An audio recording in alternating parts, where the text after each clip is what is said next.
Buen día, mi nombre es Ezequiel Delgado Vélez, del CAU de Barrancabermeja, de licenciatura en Teología, noveno semestre. Voy a empezar con el autor Fernández, acerca del Tratado de la Escatología, su contenido. La escatología a nivel personal, podemos ver que se interpreta a la luz de la escatología universal, donde se hace entender el final de la existencia individual con la muerte y el comienzo de la nueva vida de cada persona.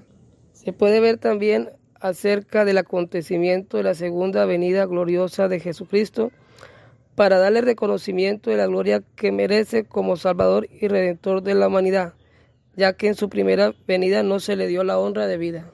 También se puede evidenciar que el mundo va a ser transformado, va a ser retornado al primer modelo del jardín del Edén, donde todo era perfecto, porque aún no había el pecado en la humanidad. Pero también podemos entender que debido a este pecado la humanidad deberá ser juzgada. Jesús levantará un acta de la vida humana, premiando a los buenos y ratificando el castigo a quienes han actuado mal y no han cumplido con su dignidad humana. También podemos decir que la participación de la escatología personal después de la muerte consiste en el comienzo de la vida nueva del espíritu, al que seguirá el juicio particular con el subsiguiente estado. Vemos que puede ser de felicidad o de condena según como haya sido su vida aquí en la tierra. Vemos que en la Biblia se encuentra esa promesa de que habrá la venida de Cristo nuevamente, y para eso los judíos y los cristianos esperan esa segunda venida de Cristo para traer la salvación a su pueblo. También podemos observar acerca de la resurrección de la carne, donde la exaltación del Cristo, el Verbo encarnado de Dios, viene la glorificación del hombre que lleva a ser a su imagen divina y que por el bautismo participa de la misma vida de Cristo. Se puede decir que el último estado del hombre incluye su persona en alcanzar la plenitud mediante la resurrección del propio cuerpo.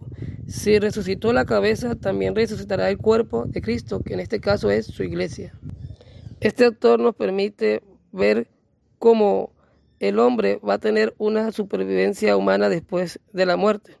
La muerte no es el final de la existencia, sino el inicio de un nuevo mundo, de un nuevo modo de existir, ya que el hombre no morirá eternamente. Hay quienes sostienen la teoría de que no hay vida después de la muerte, pero esta carece de argumentos sólidos, porque uno de los argumentos es que el malo no puede tener el mismo destino de los buenos. Vemos también cómo hay otros autores que apoyan la encarnación, pero este no tiene ninguna garantía ni certeza, porque las religiones que apoyan la reencarnación después de la muerte se fundamentan en la necesidad de la purificación en otra vida. En cambio, el autor nos habla de que el alma perdura una vez que se separe del cuerpo. Se argumenta que la vida humana no puede concluir en la nada y que la persona no puede tener el mismo final que las cosas, como las plantas o los animales, ya que el hombre tiene alma. Pero también vemos que el autor presenta que la resurrección es una verdad que se ha ido explicando al ritmo del desarrollo de la revelación que encontramos en los escritos que están en el Antiguo Testamento y Nuevo Testamento. Vemos que en el Nuevo Testamento en los Salmos hace mención a una vida futura en presencia de Yahvé en el cielo. Eso está en el libro de los Salmos capítulo 16, versículos 49 y 73. Entre otros pasajes bíblicos que también nos hablan sobre este tema de la resurrección. Se puede deducir que también en el Nuevo Testamento también habla sobre la resurrección explícitamente presente en la mentalidad de los judíos y es ratificada por la enseñanza de Jesús. Pero no todos creen en esta resurrección, ya que también encontramos en pasajes bíblicos donde los saduceos y también algunos gentiles no aceptaban y no creían en la resurrección, como lo encontramos en Mateo 22, versículo 3 y Hechos 17, versículo 32. Y también Jesús profesó que la resurrección y la vida es el mismo. Eso está en Juan 11, 25. Y vemos que el apóstol Pablo también habla acerca de la resurrección final en Hechos 24, versículos 15 y 26. El apóstol Pablo expone la relación de la resurrección de Cristo y del hombre. Y también podemos encontrar cómo el autor y filósofo Teófilo dice que el hombre muere y en cierto modo se rompe en las manos del alfarero porque en la resurrección va a salir uno nuevo. Como dice el apóstol Pablo, porque es necesario que este ser corruptible se revista de incorruptibilidad y este ser mortal se revista de inmortalidad. Esto mencionando la resurrección. Y podemos ver también que algunos autores hablan de que la resurrección podría tener lugar al final del mundo, al final de que se acabe todo sería el tiempo de la resurrección. Y ahora, bueno, vamos a hablar del autor Ratzinger, donde presenta la importancia de la fidelidad a las verdades fundamentales de la fe. Vemos la carta de Roma donde se remite para ello el símbolo bautismal.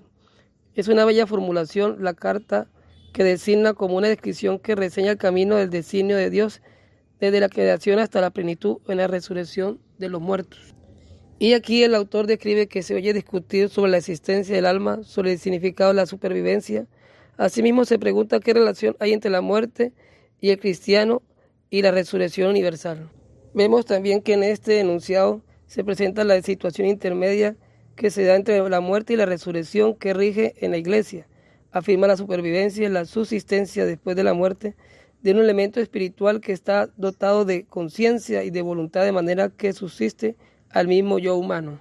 También puede describir que la persona que muere, la suerte será definitivamente una en el momento en que resucita.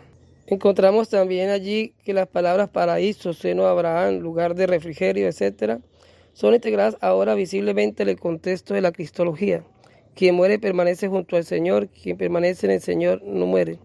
Nos menciona el autor explicando acerca después de la muerte qué sucede con el individuo. Y también vemos el desarrollo de la imagen del hombre en que la inmortalidad del alma y la resurrección de los muertos no son afirmaciones contrapuestas, sino que complementarias para los grados de una única certidumbre de esperanza. En estos pensamientos encontramos cómo se considera al hombre un ser compuesto de cuerpo y alma. Creer en una supervivencia del alma entre la muerte del cuerpo y su resurrección parecía una tradición al reconocimiento bíblico y moderno de la unidad del ser humano, de la unidad de la creación. Esto era considerado visiblemente como una caída de la idea bíblica de creación hasta un dualismo griego que divide el mundo en espíritu y materia. Y también el autor presenta un contenido y una problemática donde habla de que la Biblia no designa de modo alguno un estado de la inconsciencia, ni menos aún la interrupción de la existencia. El autor Bohr en su planteamiento utilizó para explicar la resurrección: si la muerte se sale al no tiempo, al fin del mundo, se entra con ello al retorno de Cristo y en la resurrección de los muertos. Por tanto, no hay situación intermedia alguna, no se necesita alma ninguna para seguir sosteniendo la identidad del hombre. Esto nos habla de que la resurrección acontece en la muerte. También podemos ver líneas fundamentales para un nuevo consenso, donde habla de la teoría de la resurrección en la muerte. Deriva de los puentes de la comunidad del pensamiento que comunican con la filosofía del mismo modo que destruye a los que conducen a la historia del pensamiento cristiano. Pero también encontramos esta opinión donde dice el autor que el hombre puede vivir eternamente porque es capaz de tener relación con lo que da eternidad, y aquello que da sustento a esa relación en el hombre lo llamamos alma. Y el autor nos describe que la fe en la inmortalidad y en la resurrección es la última instancia idéntica con la fe en Dios. Solo puede fundarse en ella y adquiere también a partir de ella su carácter plenamente lógico. Aquí podemos observar los dos pensamientos de los dos autores, donde cómo coinciden en algunas situaciones, en algunos momentos, pero en otros no, en cuanto a la relación entre la muerte y la resurrección, que finalmente el hombre tendrá un día el final de su existencia en la tierra, pero no será el final total, porque después de eso viene un juicio en el cual los autores describen que será para salvación o para condenación. Muchas gracias.